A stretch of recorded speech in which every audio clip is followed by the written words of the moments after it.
Evening is coming on. People are still moving about the street, but with purpose, a goal in mind. Some heading home, eager for dinner maybe, to see their families. All busy with their lives. Lives that all move forward unaware of the things we know. And the things Detective Knoll is now aware of as well. I was wondering when you'd bring that up. You told him everything, Arthur. Far too much. I did, yes. Why? Look, I need someone, John. Daniel was right. I've spent too long relying on... Me? Yes, only you. Knoll is... I don't know. But he seems trustworthy. You better hope so. He also seems somewhat familiar in a way, doesn't he? Something about his tone of voice. Where is he? We've been waiting forever. Oscar is coming. Relax. Let's just head to Daniels and get this ring. Yes, the ring will lead us to the Freemasons, a powerful and influential group of men. Many of whom will most definitely also be the kind seeking power within the Order of the Fallen Star. That's our way forward. We know that. Oscar's coming back out of the store. Sorry about that. Just wasn't sure if I'd make it out before they close. No worries at all. Thank you so much for heading to Daniels with me, and for grabbing some items for him, of course. He's carrying a small bag of what I suppose are groceries. He's leading the way back to Daniel's house as the sun sets. So that was quite the ordeal, Arthur. Yes, about that. Look, seeing what transpired, I can imagine why you felt using a different name would help. Yes, and about the, deaths, Look, I'd be lying if I said I shared Daniel's level of understanding. But I have my fair share of regrets as well. I mean, if you'd like to talk about... No, not particularly. Aye. Just know that... Well, there were people who, Look, I'm not a bad person. Of that I believe. I saw what you did for Daniel. For me. Everyone did. It was quite heroic. Heroic? I don't know if anyone has ever called me that. He's smiling, giving a nod of approval. You said you had information for me. Or at least I assume that's why you called Daniels. Yes. After you left, I had a thought. That Marie lives above the grocer. Right. Jay Scherzer. Yes. Because it was a business, they're a little more open to give me some information. I gave them a ring and... Oh. Turns out that they leased a building from the estate. A man by the name of Edward William Allen. From the estate? So he's... Not only is he no longer around, but he never married. Interesting. Brilliant. Well, I asked where they send their money to. Leasing it, no. They said that they send their money addressed to a lawyer named David Rose, who handles the estate. I got his number from the phone book. If anyone knows anything about this Edward William Allen, it'd be him. Clever. That's brilliant, Oscar. Did you call? No, I wanted to check with you obviously first. You being the private investigator and all. Thank you, Oscar. When we get to Daniels, I'll give them a ring and see. Lovely.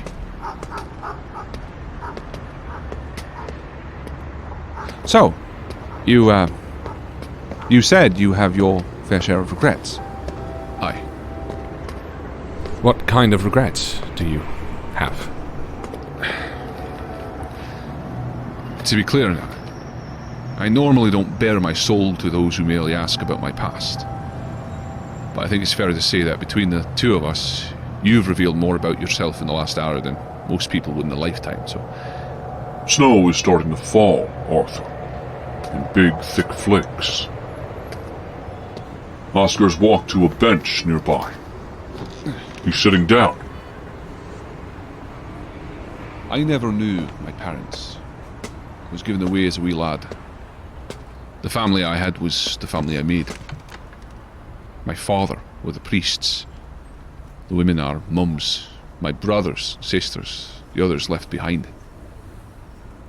But there was a boy that I felt especially responsible for. If I had a brother, I would have wished that his name was Alexander.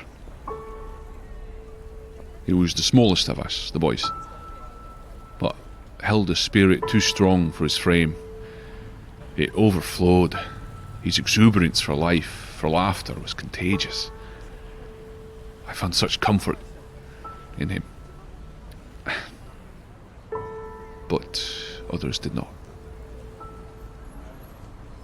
There was a priest there, Father McKenna. He despised Alexander. Whether it was because he couldn't be affected by the words he preached, or that he wouldn't fall in line the way the other boys did, perhaps he envied his youth and naivete. I don't know. But what I do know is he tortured that young boy. He would spur the lads to bully him, encourage them to beat on him during the day and night. He'd have little games that he forced the boys to play and reward them when they picked Alexander last or had him in the mix as a potential for pain and bruises. He would make his knuckles bleed when he breathed too loud. It was horrible. But what could we do? These were our guardians, our parents. We were taught not to stand up to them. So it continued. Every day Father McKenna would find reasons to torment Alexander. Every night I would lay across from him, listening to him whimper as he fell asleep. I tried to help. Spoke to the other priests who had empty promises of investigating. I tried to get Alexander out of trouble here and there, but Father McKenna would find ways, invent problems. He was merciless. And then one day, when we woke up, Alexander wasn't there. They believed that he left. Father McKenna not least of all pressing that narrative. I couldn't believe it. I wouldn't believe it.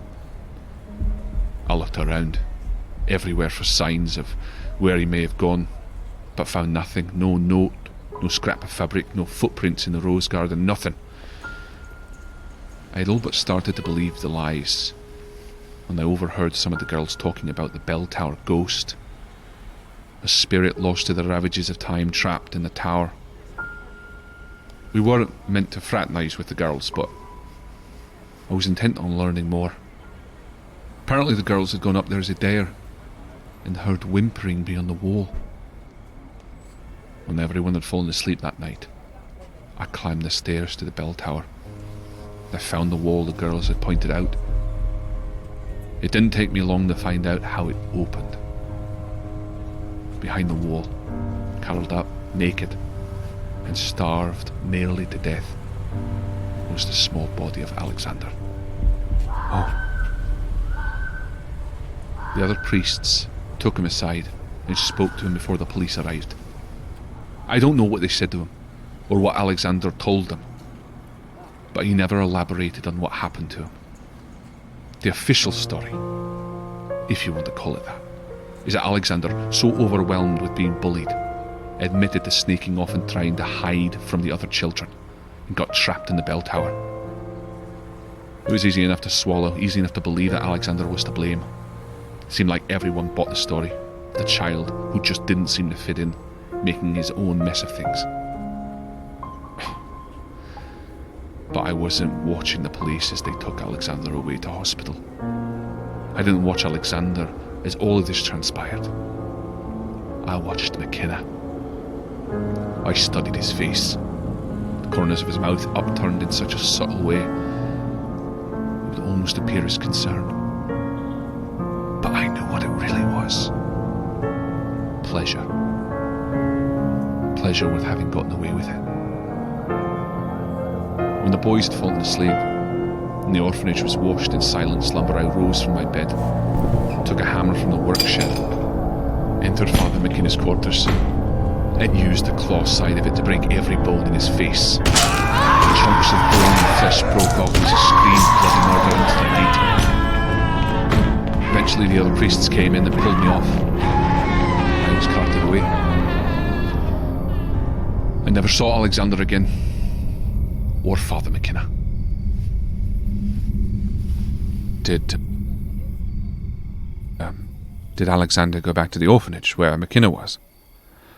I don't know. I never got the courage to find out. He stood up. So, you see, I have regret. Anyway, looks like this is the place. Right, okay. I'll head upstairs and pack a bag for him. Wait, Oscar. I'm sorry that happened to you. Thank you for sharing. But I have to ask, what part of it do you regret, exactly? The only thing I regret was leaving McKenna alive.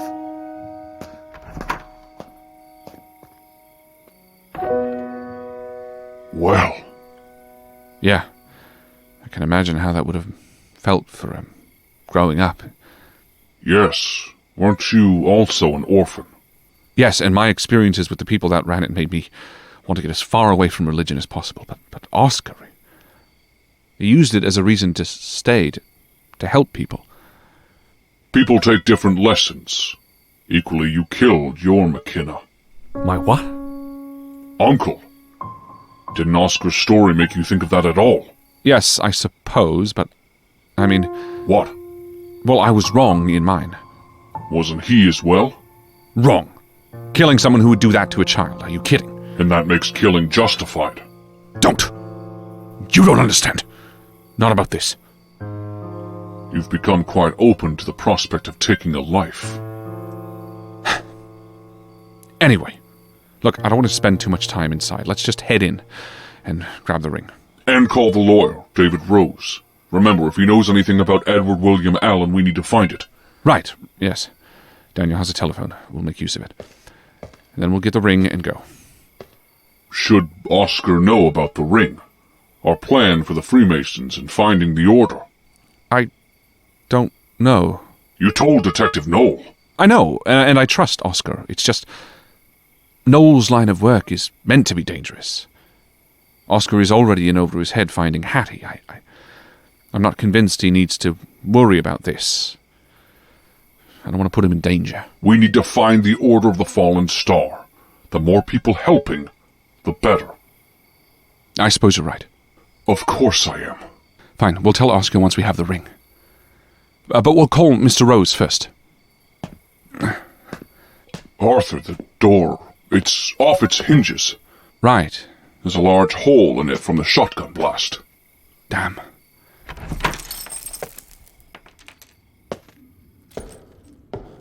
There's blood everywhere, Arthur.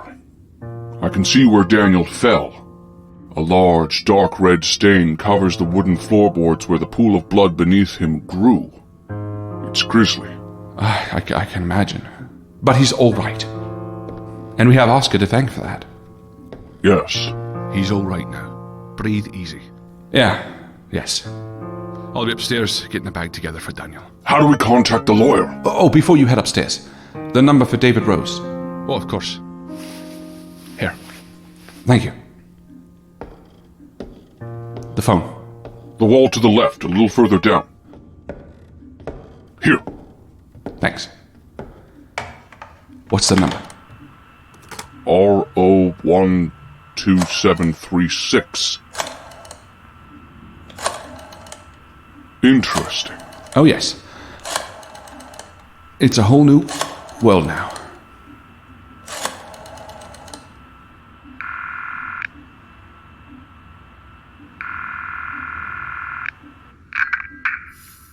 David Rose.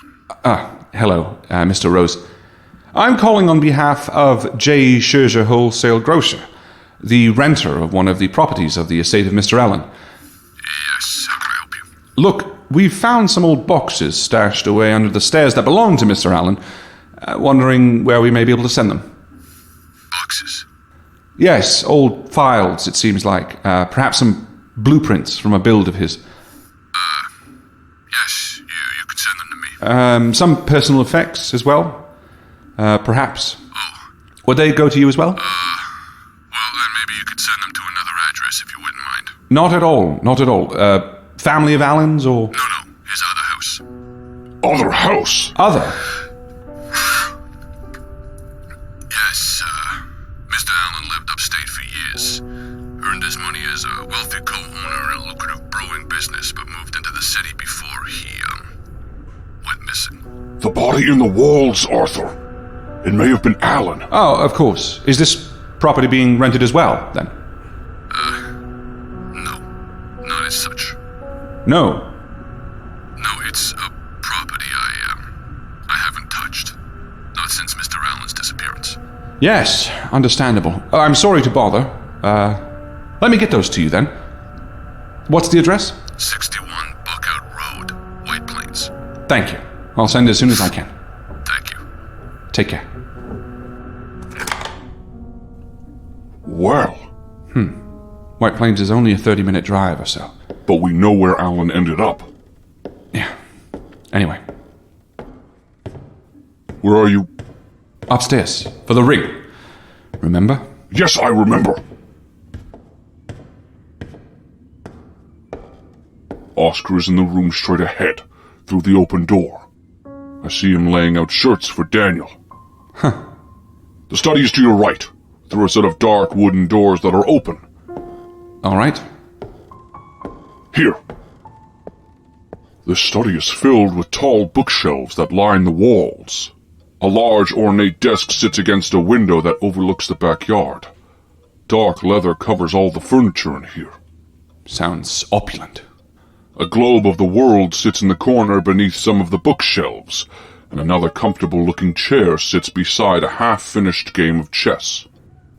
Daniel always did have a taste for finer things. Credenza. A sideboard, a table with drawers. Left. Here. There are a number of fine-looking pieces in here. Rings and... The Freemasons have a sigil. It's a compass with a ruler or a square and a G on it. Yes, I think I see it. Excellent. Oh, What? there's a photo here Oh? of Thoreau. Thoreau? I mean, I assume. It's a young girl. Daniel must have kept her away. Maybe too painful to have her photo out. Is this it? Yes.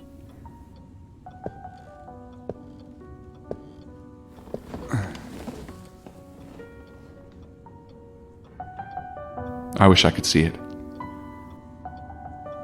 I wish I could look at her eyes again. Look at her smile.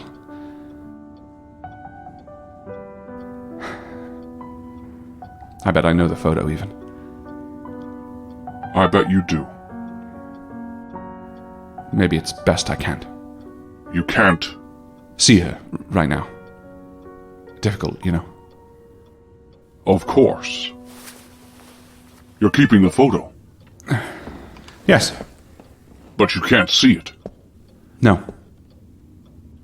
All right. Anyway, the ring. That one. Perfect. And I... Wait. What? What is this? In my... Oh my god. What? The stone, John! Scratch's stone, I nearly forgot. How could you have forgotten? I don't know. My god. What did we do? We! I told you not to make the deal. If we don't get the stone to someone before we sleep tonight, what do you suppose happens? I think you know the answer to that. No, John. We can all... Of course not. So what do we do? Do you think Daniel will need a brush? Oscar. No! Right? I mean, no, John. Look, you just convinced me to tell him about the order. I'm not advocating Oscar, Arthur. Not after all he's done. What do you suggest? I don't know. Exactly why you shouldn't have taken the deal. Fuck. Look. Regardless, you need to start looking for someone to hand that stone off to. Or we end up as Scratch's next host. Perhaps there are people out there deserving of this curse. Criminals like Larson, or... Right. Or we dedicate our efforts to solving the problem. Oscar and I. How? Our book! The one with the symbol on it. It matched the one in the secret room, remember, on the crumbling book that... Yes. Look, we need to spend some time reading, figuring out what this creature is, Scratch. Time we don't have. It's already evening, Arthur. How long can you stay awake? as late as I need to find a way to stop him. And if you don't, If I don't, if you spend the night looking into Scratch and come up empty-handed, then what? You haven't found a suitable host either, which means I'm just about ready to head back. You done here? yes, almost. I'll wait for you downstairs. Which means if I have no other options. if it's us or him. Yes. Unless you spend this time finding a host. A host is only half a solution. I want to try for the whole thing. Whatever Scratch is, it's dangerous. Obviously. So we need to try. We have the tools, we have a better shot than anyone else in actually stopping him. We can do it. Fine. Oscar is waiting downstairs for us. Are you still planning on telling him about the Order of the Fallen Star? Yes, he deserves to know still.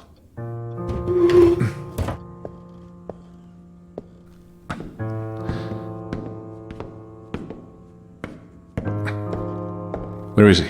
In the sitting room where Daniel and you spoke. To the left of the front door. Here. Oh, you're done already. Yes, found it fairly quick. You talk to yourself quite a bit. He's standing before Daniel's liquor cabinet. Easier to remember things that way, or... Yes, I suppose so. Did you need him? No. You spoke with David Rose then? Yes, he mentioned a second property up north, actually. Also owned by Alan. Interesting. Yes, I think there may be answers there. Right, well, I have Daniel's things now. I'll probably head back to him. Actually, and, Oscar, if you have a moment, I want to talk to you about something. Sure. I wanted to, have a seat. All right. Chair is here. Right. Here. What's on your mind? So, well, I suppose there's some things I had kept from you. My name, for example, Arthur Lester, and being from Arkham, and... Well, I wanted you to know my purpose for being here. Truly. To see Daniel? No, actually, that was more of a secondary benefit. Or rather, one that would aid my goal. I'm all ears. Well, I came from north of the city, from a town called Addison. Don't think I've heard of it. I don't think many do. But I... Well, there was a man there named Larson. Andrew Larson, he went by. He was a man who abused and enslaved many of the townspeople. He was a man who also sought out power, the kinds that Scratch wields and exists within, I believe. All right. When I escaped from his home, from this town, I came here knowing that Larson drew his power from an organization that he was a part of, perhaps even the head of, called the Order of the Fallen Star.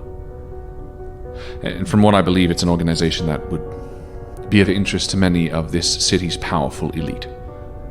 Aye. Anyway, so I came to Daniel to ask for his Freemason's ring, in order to see about asking some of that organization's members if they know anything about this cult. And that is what it is. A cult. I plan to locate this Order of the Fallen Star, infiltrate, and bring it down. He's raised an intrigued eyebrow. Interesting. How do you plan on doing that? I don't know. I don't know enough about it yet to be able to have a plan, but... Well, I trust you, and I wanted you to know. And the butcher? Sent by Larson to stop me. So clearly he's threatened by you. Precisely. I don't blame him. You're a formidable opponent, I gather. To some. You've taken on quite a lot, if I do say so. You're no slouch. Where do these Freemasons meet up, anyway? I don't know. I suppose I... Well, I can ask Daniel when I drop these off to him in a bit, if you'd like. Oh. Yes, thank you, Oscar.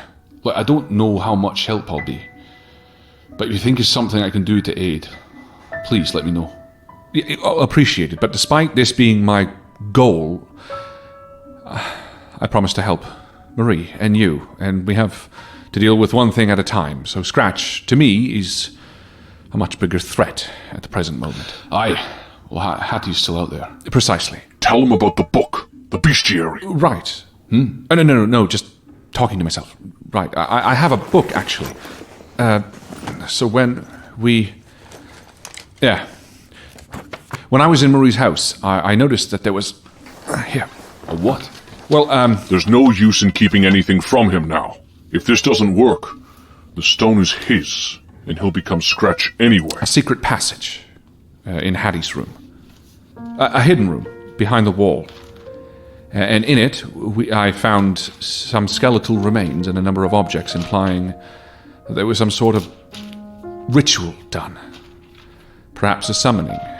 You with me so far? So far. The symbol matches one on that book. A book that seems to have a great number of creatures from all different worlds. Tell him that the body was Edward William Allen's, that it's 200 years old. Yes, and I think the body may be Edward William Allen's. It looked 200 years old. 200? Yes? Well, I'm not sure that's possible. Why? No? Well, no, the house was only built about 30 years ago. Ah, when you did the research on the building. Aye. But Scratch said he was 200 years old, trapped in those walls. Huh. Well, when Scratch spoke to me, he said that he had been trapped in those walls for 200 years. So how could that be? I'm not sure what to tell you, but this book is fascinating. Was Scratch lying? Why would he lie about that? Have you used it previously? Yes, once, another creature. Another creature, Lord. Perhaps Scratch is trying to deceive us. I didn't get the impression it was a lie. What was? What do you mean? What if it wasn't, as long as Scratch is saying, but he's not aware? Meaning? Well, look, Scratch is someone who visits while sleeping, inhabits dreams and such. Go on. What if time moves differently for him? How so? Like when I dream. It's a moment. It's a blink, and then I'm awake, as if, time was nothing. Right. But for others, for creatures that may inhabit places beyond the waking world, is it possible that time stretches? Dilation. Sure, when I sleep, it's a moment, but for others, he's a creature of the dreaming world after all. It would make sense as to why you're so desperate for freedom. If every day felt like 10, I'd be batty as well. Right. Well, it looks like there's a great deal of information on each of these creatures. If time dilation is one that could help us narrow things down, I'd look for it. We can look through the book, Arthur. We don't need Oscar for that. Look, anything to help narrow it down. The lines of dust, the violet eyes, the glass distorting. Right. Arthur, I can... Would you mind, terribly, dedicating some time to poring through that book? Arthur, I can do that.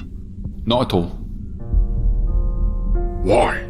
Look, regardless, the house up north. It's at Boulder Road, and it may hold the other half of these answers. If it is Allen in the wall, knowing what he summoned may only get us so far. We need to know what he used, when, even. Right. Would you mind coming along? No. I just want to drop these things off at Daniel's, at the hospital first, if that's okay. Right, yes, of course. And I can ask about the Freemasons too, where they meet. Brilliant. Well, I can wait for you, if you'd like. We can head up together. You can read from that book in the car. We can theorize. Why? If you prefer to go alone first, I can take a taxi up later. It seems like time is of the essence, no? Right. Whatever makes the most sense. I'll make it work. Time is of the essence, but it's only a 5-minute walk to the hospital, and I'm betting you can do that in 2. And we're better working together. All right. Are we? Well, I'll head out then. You can pick me up there. Yes. Oh, wait, how? Yes, I'm sorry. I'm far from able to afford the vehicle. No, of course. I'm sorry. I didn't even think. Mrs. Pilon has one, I believe. I'm sure she'd be agreeable. No, I don't want to bother her. Not yet. Not without answers about her sister. The one walking around New York right now. Yes. Tormenting people. Poor Hattie. Where could she be? My hope is the house not only provides context, but answers, along with that book, we should be able to rid Hattie of Scratch once and for all. Will she need to be there for that? Possible. Hopefully not. I believe... Well, we can probably draw Scratch through our dreams. How do you imagine? Using the stone. I don't know. The book will have answers. Right. I'll have a look at it on our way up there. If Daniel... Wait. What? Daniel, you don't think he'd own a... Oh, of course. He would absolutely have an automobile. It must be in his garage, of course. I can't believe I didn't think of that. Perfect. He won't mind. You're positive? Positive. And if he does, well, I don't care right now. Aye. Look, I'll find the keys and come pick you up. Hurry along. I'll be right behind you. All right. Arthur, Yes. I may, if you're not too... What? Across from the hospital, never mind. See you shortly. All right. Okay, let's find the keys. I assume there's a garage next door, the one Oscar alluded to. Why did you give Oscar the book? The book, Arthur. The keys, John, do you see them? Look, we can't drive the car and read the book at the same time, can we? Right? Let's get going. Are they on this table in the front hall here? But you asked him to read it before you knew we were driving. What is this about? I would have read it. We would have read it. What if there's something he misses? What if he doesn't get the correct information, Arthur? Have you considered how dangerous it may be filtering information through someone who hasn't read or experienced as much as we have? You think he may be in danger? Sure. It's possible, yes. Remember back in Arkham with Armitage, the book we opened there, and how dangerous it was. You think this is a risk to Oscar? Of course. Why put the risk on him? But beyond that, I managed well enough against the Gug in the Dreamlands, where we first cracked open that book. Why are you doubting me? Do you see the keys here on this table? No, there are no keys here. You're sure? On this front table? Arthur. Your memory, John. I don't know how to talk to you about it. When I do, you get defensive. When I don't, I set myself up for danger. You aren't capable of being pragmatic about this. I need to rely on others right now. That's what this is. Yes, I suppose so. I mean... Are the keys here on the kitchen table? No. Look, we haven't had a moment to talk since heading to this house this afternoon. It's been hectic. Yes, it's been hectic. And continues to be hectic. John, you are looking, right? Yes, I'm looking. Talk to me. I am talking to you. I can do two things at once. Until Oscar is in the car. Then what? What do you mean? All I am saying is that you're being very quick to bring Oscar into the grander picture. You advocated I know I did, and I stand by it. What is this really about? Noel, Oscar, even Daniel. Have you considered the risk? Yes, we decided that the risk to their lives was... Our risk, Arthur. What? How has our risk changed? The more people who can help us, the better chance we have at finding the Order of the Fallen Star, right? Or the more risk you're putting on us. How? John, how could we be put more at risk? The Butcher was firing openly in the streets. Larson is hunting us actively. I mean, how could we be in any more danger? This isn't like it was in Addison, or even on the train anymore, John. It doesn't have to be just you and me. We have allies now, don't you see that? I see it. So what's the issue, then? What on earth is the problem? More people watching our back. More people helping us. Hell, John, the only reason Daniel is alive, the only reason we're alive is because we started trusting people again. Don't you realize that? I'm not saying we don't trust people. Then what are you saying? What risk are you talking about? John! Look, I am tired of being alone in this.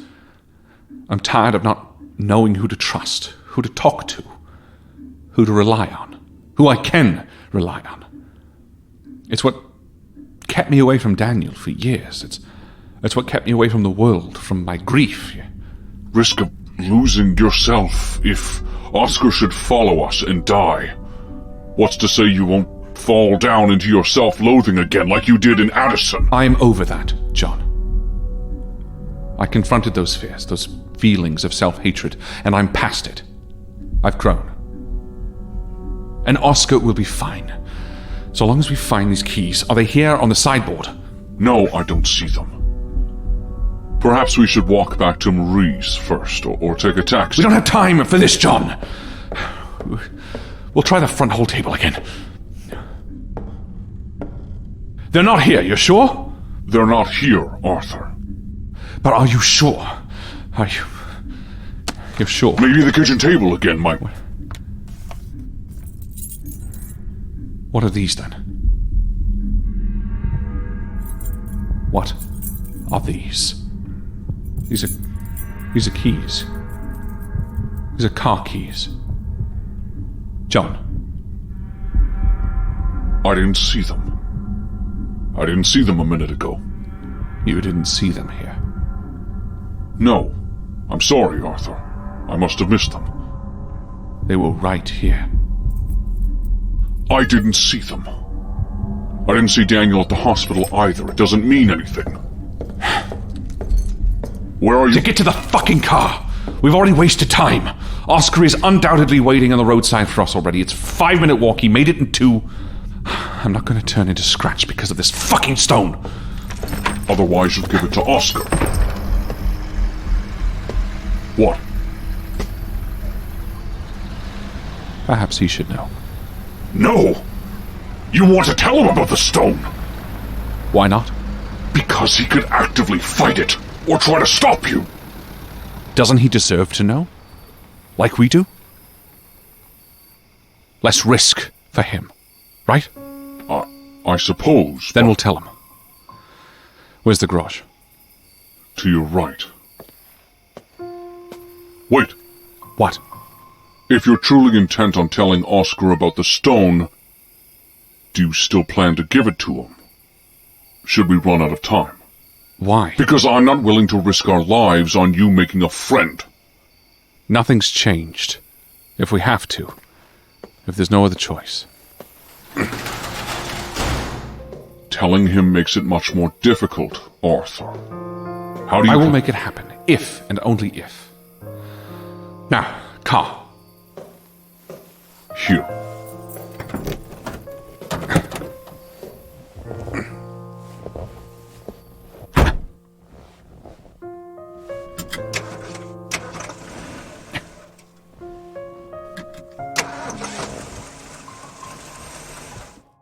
Arthur, I didn't see them. The keys.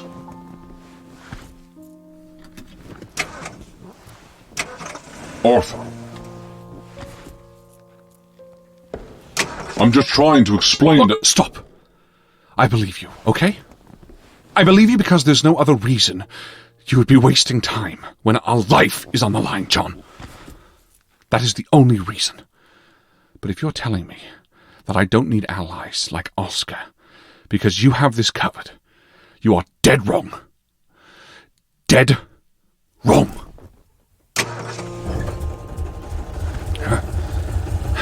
Now, to the hospital. Directly to, which is right on this road. I know.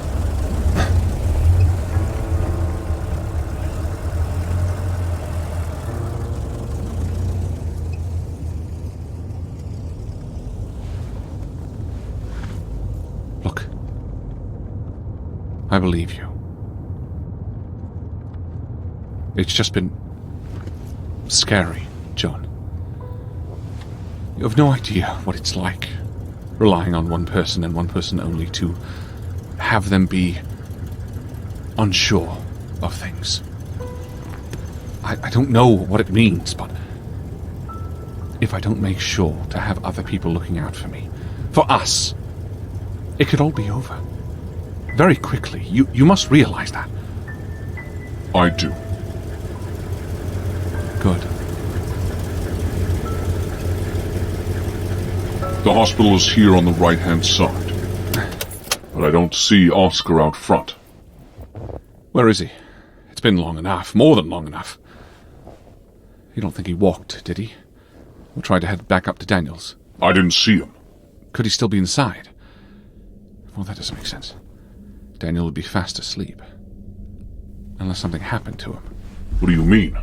I don't know. I mean, I presumed it was safe. Larson only hired the butcher, but what if he sent multiple people to kill us? To kill Daniel? Arthur. It means we could all be in danger. We should head up there.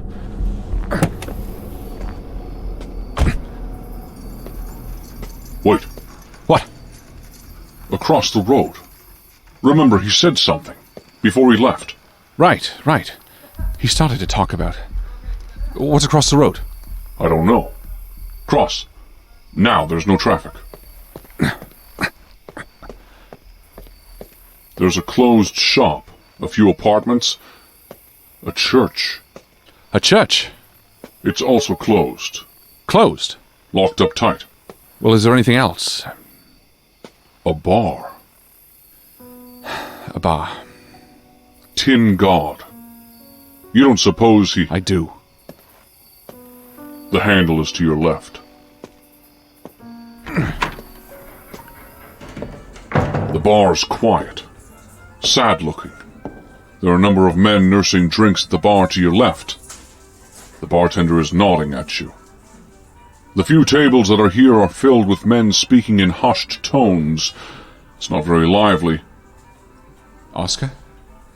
One of the men at the bar. Damn. To your left. Here. He's staring at a drink. A full glass of something strong looking. He's not moving. His hands are on either side of it, his forearms resting on the bar. You took your time. His head hasn't turned from the glass. I'm sorry. Are you okay? Am I okay? You know, I haven't thought about that night in many years. I'm sorry, Oscar. I should have... No, it's not your fault. It's mine. All of it. What happened? What happened to... Why didn't I go back? He's turned to you. His eyes are wet with tears. Why didn't I go back to see? To find out what happened? I don't know, Oscar. Sometimes we can't go back. Is this why you planned on, if we hadn't taken separate means of travel to the house? I don't know what to say. He's looking back at the drink, Arthur. Oscar. His expression has changed from pain. Wait. He's picked up the drink. And he's... You look like you've hit bedrock, friend. He stopped. What? Bedrock. Say, have you ever had a blood and sand? A what? No, I don't... It's a cocktail, actually. Mind if I sit? A friend turned me onto them once, some years ago. Though at the time I was drinking too much anyway. I don't think he minded. I don't understand. I understand what you're going through. What you're feeling. Do you? Yes. My daughter is dead. Because of me. Because of my negligence. He's put the drink back down. Here, see? Here, that's her. This photo. Here, this is her. This is the last. This is all I have of her. Arthur. It's fine. I mean, it's not fine. But I've accepted it. I drowned myself in enough sorrow and alcohol to last many lifetimes. And I can promise you that the little tin god in this bar won't help.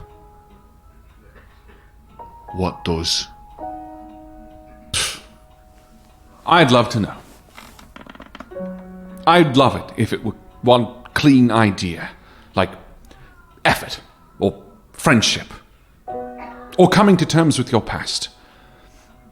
The truth is, Oscar, there is no one way to fix what's broken, to fix what pieces of us have been lost. Some days, yes, it's friendship. Other days, it's making amends. Some days, it's simply getting out of bed, and yes, some days, for people like you and I, it feels like it's easier to drown the sorrow. But that's not today. Why not? Because I still need you today. He's looking at us again, Arthur. Helping. Sometimes it feels good for the soul. I get that. I was leaving Arkham a few months ago, and I saw a car on the side of the road, and I pulled over to help. Not because they were in distress, though it looked like they might be, but because in that moment, I felt like I needed to do something good, to help someone. I needed to do something good. I remember that. I think you're the same way. You help others. You help me. In so many ways today. You saved Daniel's life. I didn't. You did. You saved his life today. Not because of your past, not because of your mistakes. Because of who you are and what you've chosen to do with your life. I help because I have to, because of what I've done. No, I don't buy that. You help because you care. I see it. You do. But you're weak. And I'm weak too. In the same ways. But I also see your immense strength when you help others, and I see how hard it is for you to help yourself. I see that. You say that, but I was ready to down this. It looked like you waited. I prayed. For what? A reason. And now you have one. I need your help tonight, Oscar. Hattie needs your help. Do what you do best and help people. Bedrock. Yeah, I like that. me too. The car's across the street. I'll settle this for you. Go. Thank you. Of course. No, I mean it. He's turned to us again. Thank you. He's left the bar and is heading across the street. Arthur, I think trying to help people is a noble goal. One I agree with. But you can't save everyone. You stopped him from a drink tonight, sure. But perhaps Oscar is beyond saving. What? I'm glad Parker didn't feel the same way.